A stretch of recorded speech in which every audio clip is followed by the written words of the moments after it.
Welcome to the Rosenfeld Review. I'm Lou Rosenfeld, and I am very happy to have in person a guest. This is a rarity. Wow. But she's basically like my neighbor, Catt Small. Hey, Catt. Hello. I'm happy that we could do this in person. This is so cool. It is. We are in the studio in Brooklyn, and poor Catt had to take a lift over here, even though it was a beautiful day. It's a beautiful day. Walked. Prospect Park is really large and there's no way to get through it. And it's just on foot. That's the way. Oh, fair. Okay. I could have walked. Time management is the real issue here. But, you live, you learn, you don't fully trust the MTA, but you still give them money because they deserve it. They do. And I think people should be giving you a lot of money soon because of what you've done recently, which is you wrote a book. Why'd you do that? I wrote a book. Yes. Honestly, it came to me from my own lived experience, and the concept behind it is called The Staff Designer, and it's all about growing, learning to lead and influence as an individual contributor who goes beyond senior. And essentially about 5 or 6 years ago, maybe a little bit more, I was at the senior level and I was really struggling to figure out how to keep growing. And essentially one day I thought about it. I was Googling for like resources, I was reading, and I couldn't really find very much. Gladly, a couple of years later, there was then a blog that had a series of interviews, and that website was called staff.design. That was really great, but there was still no manual for what it is to be a staff designer. And so I thought to myself, if nobody makes this, then I'm just going to write it one day. And so after I had a couple of years under my belt as a staff designer, then I was like, hey, I think this might be a topic. And it seemed pretty compelling. I also started teaching a class about the same subject and got a lot of interest, like hundreds of people signed up to be notified when it would go live. And it just seemed like it would make sense to actually make that idea, turn into a real live book, and now it's happening. Here we are. Yeah, it's coming out in December, but everyone, you should get in line to pre-order it at 15% off. We put it on sale, and it is selling like the proverbial hotcakes. But so, I'm just thinking about your arc. I mean, we've known each other for a few years, and I think I met you when you were working with Abby Covert at Etsy. You've got the Asana, SoundCloud, NASDAQ roles on your resume, and now you're at Dropbox. So where were you when this moment, this aha happened about this? And it was from Brian. This is his name, Brian Lovin. Shout outs to Brian Lovin for an amazing resource. Like for a long time, it was the only resource available about being at that level, and those interviews honestly got me through some really tough times. And what's the website called again? Staff.design. Staff.design. Okay. So, I essentially got hired at Asana as a staff designer. So I went from Etsy as a senior designer. I'd been there for about 3.5 years, and I'd been advocating a lot for myself. And I got put on some really great projects that showed a lot of business impact, but I was really still struggling to make that leap. And I think if I had had more time, it obviously would have happened. But I honestly was just ready to make the jump sooner. And so when a former coworker of mine reached out to me about a role at Asana, I was really excited about it. So I decided to make that change. And they gave me the staff level as part of that transition. And then it was pretty clear very quickly what the difference was. So that was why I was looking for guidance at that point. So you wrote the book that you wish you would have had. Yeah. So, okay.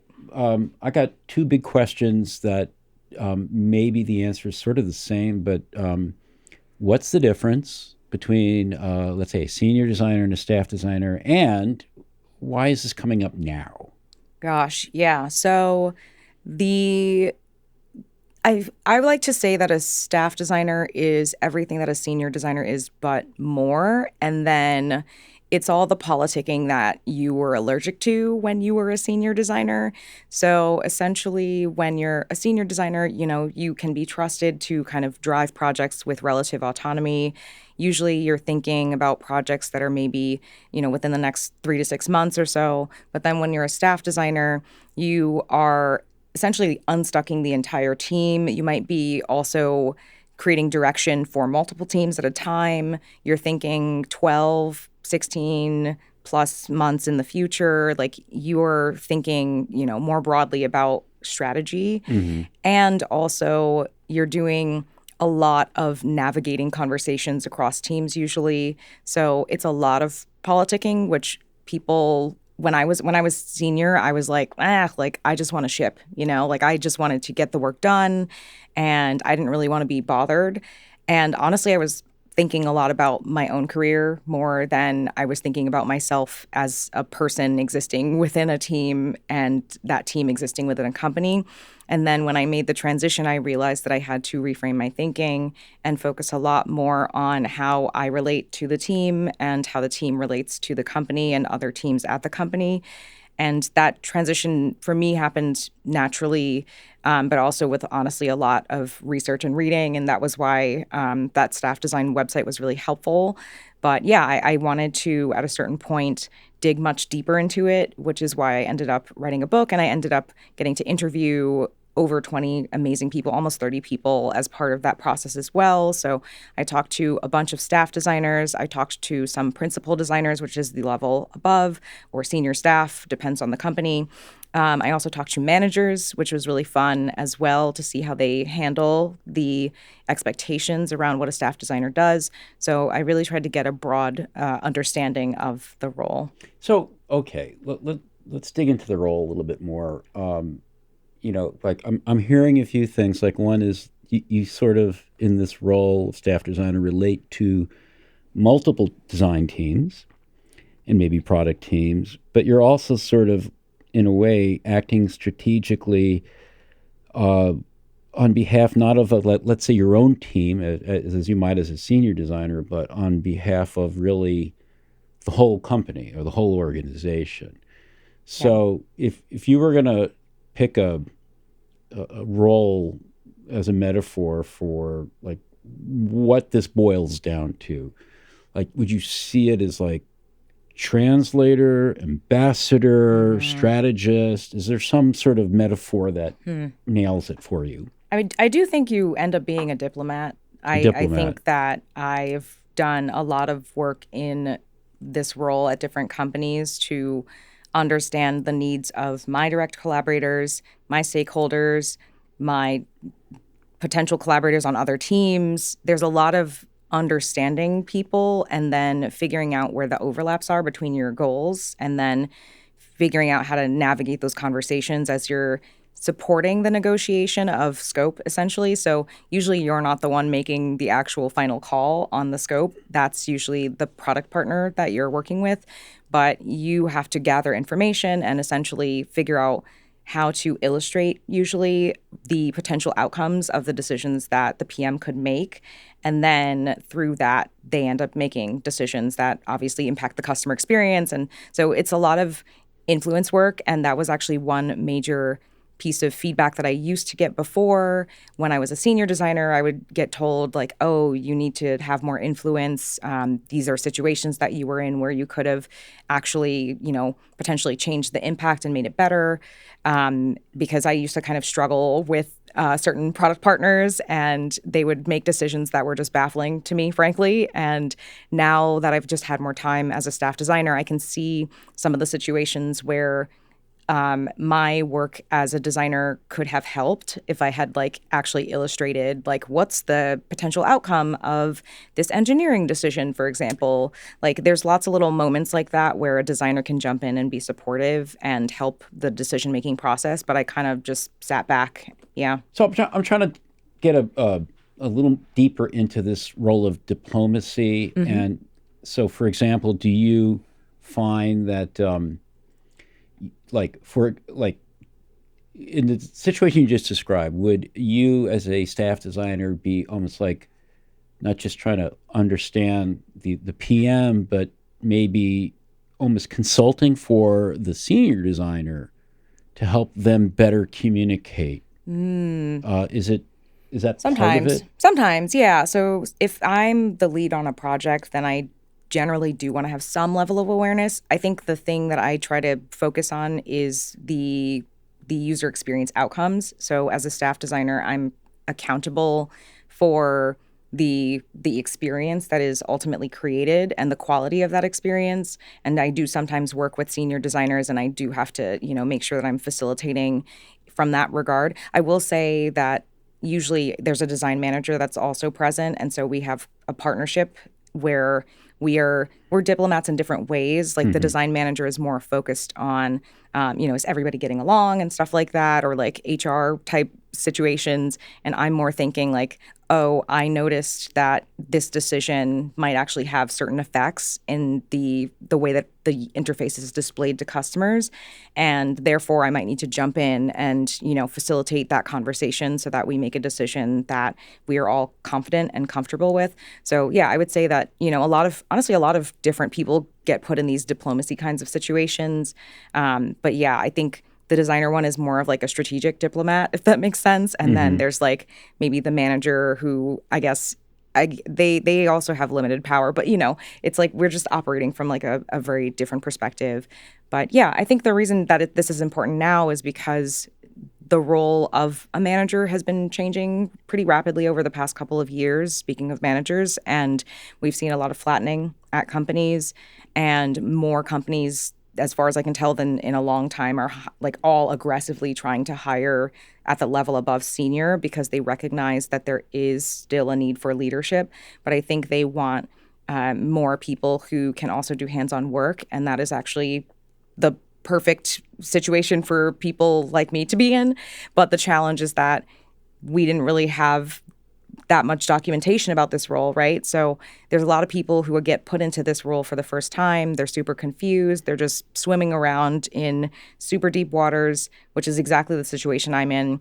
And some of them will swim, which is great, but some of them are going to need help, right? And so I think it's only fair that we, as we're, building up this huge number of people in the industry who have this staff title, that we have appropriate documentation and support for them. So I figured, why not be the person to help with that? Well, and you know, documentation. We all say we love it, but it never sounds like something we want to read. But I just want to point out to the listeners that your book is actually an enjoyable read. You've done some Thanks. fantastic illustrations, and although we're talking at a strategic level, many of the chapters, kind of the core chapters, have activities at the end that really kind of makes it almost like a workbook, if or a playbook. So there's a lot of practical value. You kind of thread that needle between strategic, big picture thinking for the reader and actionable knowledge and exercises. We're going to take a quick break. When we get back, I'd love to dig into the sort of aspect of staff design where you're not managing people, but you Yep. are sort of doing something else, guiding. we'll have to Yeah. we'll have to dig into that. Crunchy. Everyone, we're going to take a quick break. You're listening to the Rosenfeld Review. Guess what's coming up? The 9th DesignOps Summit, taking place virtually September 10th and 11th. If you are not just a DesignOps pro, but a research operations person, if you're interested in content operations, product operations, this 2-day conference has so much for you. It's centered on 8 meaty case studies about what people are doing in design operations, really the cutting edge stuff, best practices. But we're also going to have 2 fantastic panels and featured speakers, Doug Powell and Alni Figueroa. And of course, no Rosenfeld conference is complete without a bunch of really interesting workshops. Come check it out. We want you there. You're going to want to be there. The 2025 DesignOps Summit taking place virtually September 10th and 11th. Welcome back to the Rosenfeld Review. Lou Rosenfeld talking with Catt Small in person. Catt, we were kind of, digging into, well, I mean, like you described it as a role of diplomacy, the staff designer role. It's all about relationships at one level or another. And one of the things that I know you talk about in the book is that this is not a role of management. In fact, a lot of people want to stay in the sort of IC and beyond lane Yep. because they don't want to manage. And yet, it is it's more senior than the senior designer. Yep. And so, how do you manage that relationship of like working with people who you kind of have to guide but you don't manage, and does that create some kind of weird, I don't know, dissonance in those relationships? Yeah. Well, I would say one thing that's interesting about the role of a staff designer is that sometimes you're working by yourself and then sometimes you're working with teams of other designers. But either way, you are definitely in the senior leader category, which was weird for me to get comfortable with, to be honest with you about it. I in that first job where I was a staff designer, I was suddenly in rooms with directors and like heads of product, and that And was did they see new. you as their I was a peer, or peer. did you have to Yeah, explain that? I was leading the workshops and like facilitating the conversations, and it was just all deeply uncomfortable at first. So that was like one thing, was just getting comfortable with the idea of being at the same level as those people. So that's like a thing that you end up having to kind of wrap your mind around as part of the transition. And then I think there is a relationship that you have with other hands on designers when you are a level above them. I think every staff designer kind of takes it upon themselves to figure out how they relate to senior designers. So some people want to be more of an authority figure, kind of in that leadership tower, kind of a little bit further away. I personally prefer to be a little bit more casual and like relatable, Mm-hmm. because one of the benefits of being a staff designer is that you kind of shift in altitude. So sometimes you're like way up thinking about strategy, sometimes you're a little bit closer to the ground thinking about pixels and shipping a project immediately. And then because you have that access to that ground level, you can actually be a source of support for other designers. So I loved mentoring people. I am not a manager. I don't deal with, people's pay bands and stuff like that, but I do again have accountability for the quality of people's work. Like I need to make sure that the experience that we're designing is cohesive if I'm working with other people on a design team that's pretty big. So that means that I'm spending, an hour a week at least working with each designer individually that I'm on the team with.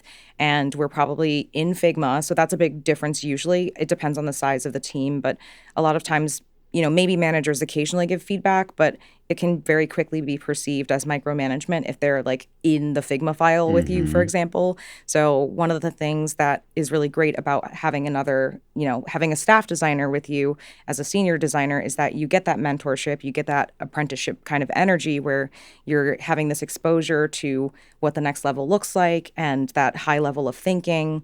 So there's a lot of growth that senior designers usually experience when they get to work directly with staff designers. So that's another great benefit of having a staff designer on the team. But yeah, it is interesting because you're trying to figure out how to be a peer, but also kind of, lead people a little bit.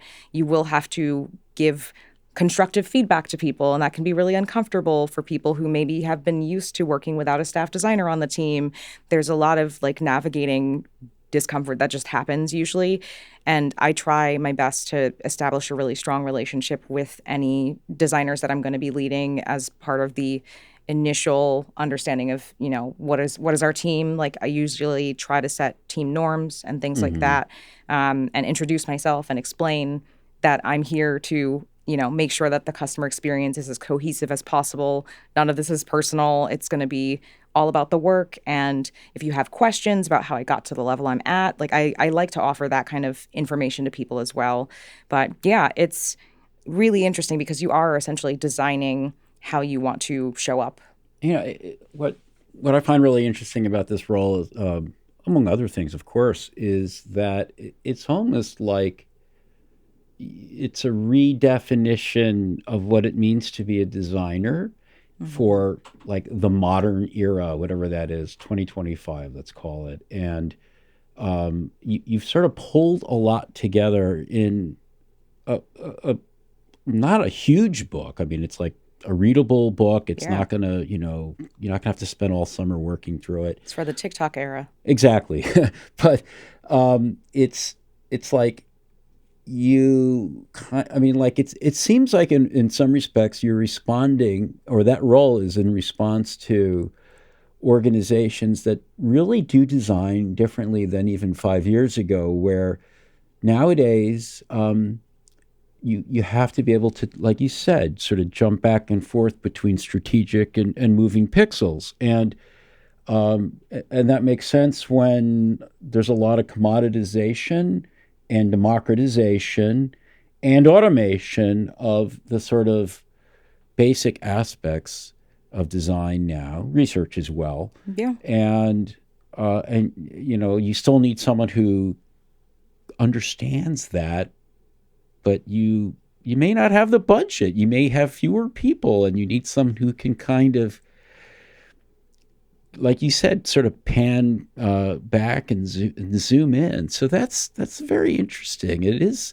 I hadn't really thought of it that way before, but it is sort of like, I don't know if you'd agree, but like a new definition of what it means to be a design practitioner. Yeah, that's interesting to think about. I think it's like it is definitely an adaptation that is required almost because of where we've gone with the world of design, where we've got a lot more standards in place in terms of general interaction design practices and things like that. So now we kind of just need to make sure that things are going in a direction that makes sense. I think a lot of early design work or like early career design work is more centered around that execution of the work. Mm-hmm. And so I think what we've realized over time is that there is value in that creative director type role, but I think there was a question of like, is that the manager's position or is it not? I think what has been really fun to explore as part of a group of people, like a cohort of humans who are trying to figure out what going beyond senior is that really this is kind of a response to the fact that like to grow in your career previously you had to become a manager at some point, and we're trying to figure out what it means if you don't want to do that. And then I think more broadly, obviously the industry itself has been deciding that they don't want as many managers, so there's just not as much space for people who are super senior. I think like the industry also has decided that they want more senior designers because they just do more work faster. And so there's a whole bunch of things that are happening at the same time that are leading to this particular position being extremely popular. I think it made sense for me in terms of where I wanted to personally go with my career, as I had tried managing and I didn't, there were parts of it that I really liked, such as, helping to grow individuals. There were parts of it that were really rough, like having to communicate policy changes Mm-hmm. to my reports and totally disagreeing with them, but having to toe the company line. So I think there are a whole bunch of reasons that this position is becoming more popular. And I guess in some ways it is kind of an evolution. I think it's really like what a designer has always been, but just kind of more. And I don't know. I mean, I think like if we look back at information architecture work, like there was always an element of contributing to strategy. So there are parts of it that are still there. I think that obviously product design has conflated a lot of certain skill sets that used to be separate jobs into one, and that's definitely a response to the broader industry. Well, I think putting this, like planting the stake in the ground around staff design as you have with the book is really a gift. I mean, it's something needed, and I think one of the things that you've done in the book that's also a really fantastic benefit is I think you've really leaned into the people skills aspects, which are pretty critical Very here, and critical. which are have not been considered part of craft in the past. And everyone who misses that point these days is finding themselves in a bad position work wise. So you've really it's a gift to the community. And speaking of gifts, before we wrap up, Kat, what did you bring for our listeners? Yes. So I definitely agree that communication is so critical because if you don't have strong relationships, you can't properly advocate for the quality of customer experience you want to see. Like you won't have the influence for that. And one of the books that helped me make that mental transition that was necessary to be successful at the role of a staff designer is a book that I actually received as part of my Asana onboarding. So it's called The 15 Commitments of Conscious Leadership. It's by a couple of authors, Jim Dethmer, Diana Chapman, and Kaylee Warner-Klemp. It is a sometimes woo-woo book, but also there's a lot of really good stuff in there about the mindset shift that is necessary to be a successful leader. So it talks about going from wanting to be right all the time, for example, to being curious and open to learning, which for me has been one of the most important things that I've had to work on. So I used to be so focused on, being the one right person in the room, but when the other people in the room are also on your team, who's winning just because you're correct? Nobody's winning. And I talk about this in my course as well. So literally today, somebody was asking questions about the idea of like learning to communicate better for the sake of, just having a better experience at work and the importance of building collaborative relationships. And yeah, this book was one of the biggest contributors to where I'm at in terms of how I communicate. So I would highly recommend reading The 15 Commitments. It's a really good book. That's fantastic. And while we're making book recommendations, I'll recommend reading The Staff Designer, Grow, Influence, and Lead as an Individual Contributor by our guest today, Catt Small, currently on pre-order, 15% off, and coming out for reals December 2025. Catt, great to have you on the show. Great to see you. Great to talk with you again. Thank you. Yeah, please get the book. Thanks so much. Hey everyone, thanks for tuning in to the latest Rosenfeld review. Really appreciate it. Before you go, I want to remind you that there's something you're going to want to check out if you haven't already. It is called the Rosenverse. Wonder how we came up with that name. It is your hub for all things UX and product design.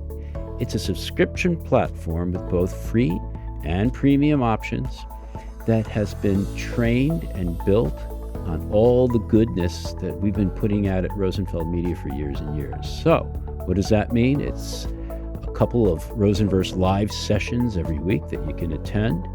It is hundreds of those recordings and hundreds of recordings from all of our conferences going back 10 years. And you may know that we do 4 conferences a year. It's also got this great chat bot called the Rosenbot that's trained on all of that, plus our 65 and growing collection of the best books out there on user experience.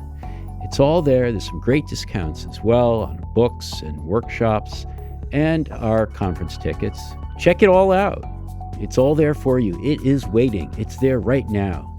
And even if you have a free tier subscription, you're going to get incredible value from the Rosenverse and the Rosenbot.